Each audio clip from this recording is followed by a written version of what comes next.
په سلامونو مو هرکلی کومه. خوشحاله یم چې له تاسو سره په یوه بله نوې ویډیو کې یم. که مو چینل نه یې سبسکرایب کړی، چینل سبسکرایب، ویډیو لایک او شیر کړئ.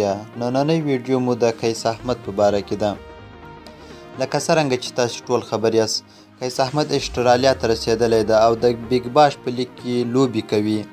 قیس احمد د هوبریټ د لوبډلې لخوا نه هغه وخت واخیستل شو چې د هغې لوبډلې یو سپین بالر زخمی شو. له هغو بعد یې له قیس احمد سره قرارداد لاسلیک کړ او قیس احمد یې اسټرالیا ته وغوښت چې د بیګ باش په لیګ کې لوبې ترسره کړي.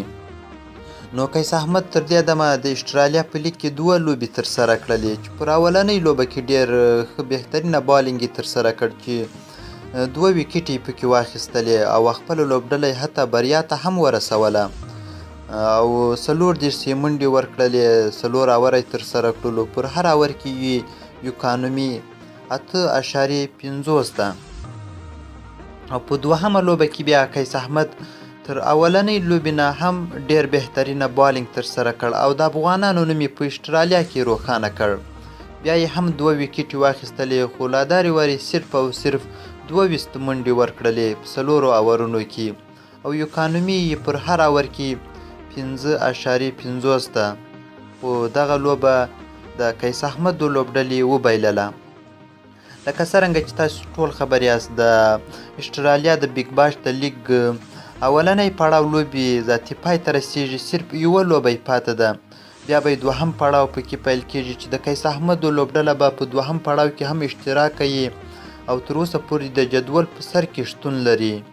نو دا د قیس احمد لپاره یو ډېر ښه خبر ده چې په 2020 کال کې به هم انشاءالله که قیس احمد پر همدې شان باندې خپلو لوبه ته ادامه ورکړي او په خپلو ویکټو ته په همدې شان ادامه ورکړي، انشاءالله ډېر امکان شته چې په 2020 کال کې به هم قیس احمد همدغه لوبډله واخلي.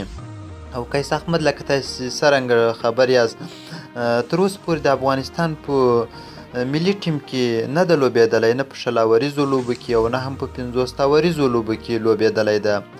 صرف د دنیا په لیګونو کې لوبېدلی ده، د بنګلادیش په لیګ کې لوبېدلی ده، د ویسټ انډیز په لیګ کې لوبېدلی ده، افغانستان په پرمیر لیګ کې لوبېدلی ده، په شپږیزه لیګ کې لوبېدلی ده او لا دارې وارې د دنیا یو ډېر ستر لیګ ته لاره پیدا کړه چې هغه هم د اسټرالیا بیګ باش لیګ ده. نو په دواګانو کې یاد وساتئ دا د قیس احمد د 2 لوبو معلوماتو چې ما له تاسو سره شریک کړو او انشاءالله په آینده کې به یې هم زه له تاسو سره نور معلومات هم شریکوم او دواګانې ډېرې ورته کوئ چې نورې هم ښې لاسته راوړنې ولري. نو که مو دا ویډیو خوښه سوي لایک او شیر یې کړئ، زموږ چینل سبسکرایبول مه هېروئ. نور د خپل ځان ډېر خیال ساتئ. د خدای په امان. که کومه پوښتنه لرئ په کومنټ کې راته پرېښودلی شئ.